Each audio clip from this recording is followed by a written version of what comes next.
Hello, mamas. How are you? I'm so glad that you are here. Today, we're going to take a moment and reflect back on how our very first month of homeschooling has gone.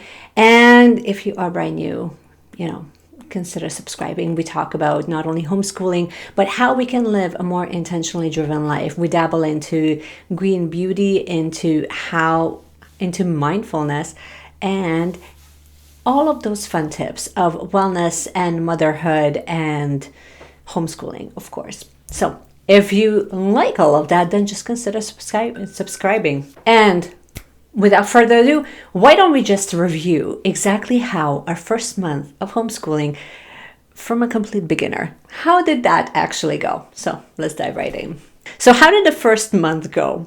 It's so funny. I already filmed this video, and as I was editing it, I'm like, we made a lot of changes. So things have been going great in a lot of ways. Honestly, I'm just going to give you literally the Cliff Notes version of this, because otherwise we're going to be sitting here for at least about half an hour, and I don't really want to make this video that long. So here's how it's actually going. And I mean, you will probably see this in our November review as well. But for now, couple of things. I didn't know that we're going to be homeschooling this year. So there's that. Thank you, COVID.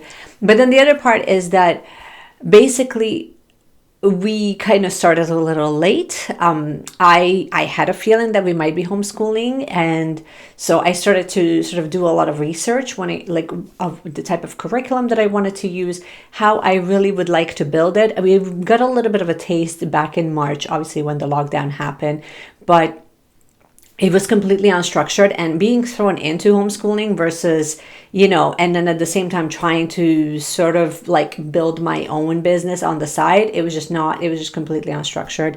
So when I saw that there was going to be concerns with schooling and with increased cases, I just kind of started to take it upon myself and just do some research on what type of curriculums are actually available, what does homeschooling really look like, and how that can be beneficial moving into not only the fall and winter season, but can we actually maintain this? Like, can this be a thing that we do? And the more research that I have done, the more I kind of realized that in a lot of ways, it kind of makes sense for us. So for your references, I have an 8-year-old who is in the traditional schooling system. She would be in grade 4. And then my youngest is in senior kindergarten. So she would be moving into grade 1 in September. And so the two curriculums that I have chosen for them was, we went with English and math. I was using The Good and the Beautiful with both of them. And I also bought, it was sold as history curriculum, but really it was more geography and then a little bit of history sprinkled in. I bought that from Master Books. Again, like I haven't done like a full review because I literally just showed you a haul of what I actually purchased in my previous video. So I can actually link that down below so in case you haven't seen that. But within that video, I was talking about just kind of what I bought and why I bought it. So I'm not really going into more detail into that. But here's what I have already changed. So with my youngest, with my senior kindergartner, using The Good and the Beautiful is fantastic. Even though it is following a US curriculum, it kind of doesn't really matter. We're using a lot of phonics. We're using a lot of math manipulatives, which makes life so much easier.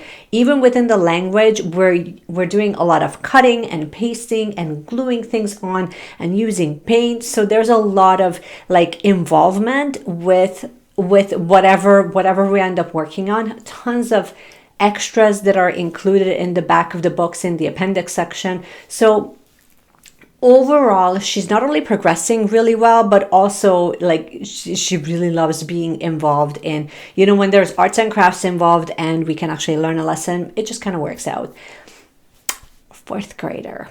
Let's talk about her for a second. So I was really excited to start using The Good and the Beautiful as math. Math was just like math. We need math and we need to like review everything in math. So I intentionally chosen a third grade level math for her because I really wanted her to have like a really solid understanding in multiplication. That was sort of like my big thing. I saw that the grade 4 curriculums, especially Canadian curriculums, was just like rushing right into division and multiplication and getting things really complicated really fast. And my concern was that honestly, she didn't have that strong, solid base built up where I would feel comfortable just like easing her into it. So I bought the musical multiplication table from The Good and the Beautiful. And I also bought like the actual manipulatives box that came with the curriculum. So I bought the physical copy for her and we started using it, and it was working out really great until about maybe lesson 10 when I really realized that we're just moving at like snail's pace at this point. I mean, a lot of it she knew, like multiplying by zeros, multiplying by tens. So it really just felt like we were just not using our time effectively when I have already started working on multiplication with her and division. And then we're moving into 2-digit division and then hopping back into the Good and Beautiful's curriculum and then seeing that we're still working on, the threes multiplying, like multiplication table. It just felt like there was this mass disconnect of just how much material, like how much more we have to go. The other part was that I was sort of not really feeling was really just the fact that we're going to be reviewing multiplication, but then we're also going to be reviewing, areas. Then we're going to be reviewing, like length. And then all of that was in US metrics. And I'm like, okay, well, you're not really going to be using a lot of that information. So I started really filtering a lot of her lessons. Sometimes we would do 2 lessons in a day. Sometimes we would do 1 lesson. We would try to stick to about Monday to Thursday, so the 4 days a week. Honestly, I found that if we're using any of the manipulatives, anything that was in her little box to really understand the lesson, it just kind of felt like, oh my gosh, like this is not going to be a half an hour lesson. This is going to be like easily an hour. By the time you get the box, you get all the stuff out, you understand what they want you to actually do in the game. And so I just kind of, like a lot of the times we didn't even bother with the games because it was just so time consuming that it actually didn't make the lesson very cohesive and precise. So long story short, we are now moving into, for the new year, we're moving into using master books for both math and for language. Language was a big one for us, for my 4th grader, because me personally, I had a really hard time just hippity hopping within the same curriculum to cover so many subjects. One day it's, art, the next day is geography, the next day, and then within the geography lesson, it's not just straight up geography. You would be putting in some language and some grammar. And so there wasn't too much of a consistency with it. I felt that it was a little bit all over the place. And so I'm still going to be using the Good and Beautiful as more as an add-on and more as a supplement to what we're already using with master books. But we're definitely moving into master books because as soon as I would start using the master books curriculum with my youngest, it was beautiful. Each lesson was just, here's your lesson. This is what you're going to be doing today. You can take the page out, put it in a binder. You can work through the exercises and then you're done. And then it just feels like a lot cleaner, a lot more simplified. So I was using about 2 or 3 different books for like one lesson, and I find that to be exhausting, and I know that I'm not going to be able to maintain that moving into the new year. Like right now we're at maybe 5.5 months. I'm about 5.5 months pregnant, moving into like 6 months and up, like getting closer and closer to my due date. I want to simplify our lessons. I wanted to create like a really nice rhythm when I not only know which subjects we're going to be covering, but also how much time it's actually going to take. The other thing that we have also done that I have learned and I realized how much my children and I thoroughly enjoy is Phonics Cards. The Good and the Beautiful is fantastic on providing us with a ton of Phonics cards. Not only that, but one thing that they have actually done a fantastic job of with the Good and the Beautiful's language and art section is that there is, for each week, you get section, like basically you get vocabulary words that she can actually memorize, and she can kind of learn how to spell and how to sound out, but mainly they're hard to spell words.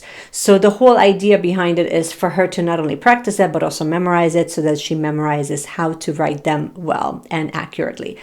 Again, makes me very happy because there wasn't a huge focus on that in her school where she was going. So when I see that, it was just like, oh, like I was cheering, because between grammar and vocabulary, those two things, in my opinion, really, really, really need to be covered more than just, multiplication and division. So that was sort of like the big thing. We're also, I also got a couple of books in the mornings we created a morning basket, which we're really happy with. Each morning, not only my fourth grader reads for me while I do my makeup, but then I read for both of them while they do some sort of a craft. And I mean, when I say some sort of a craft, it could easily be a craft. It could be a sensory bin. Didn't even know that they like sensory bins. They really like it.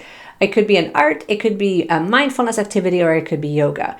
In a separate video, if you guys are interested, I can actually walk you through not only how I do my lesson planning, but what tools I use and where I get all my resources from, and then kind of what we're planning on kind of moving forward. And I'm going to be using the month of December to sort of figure that out a little bit more, because it also made me realize what is actually missing.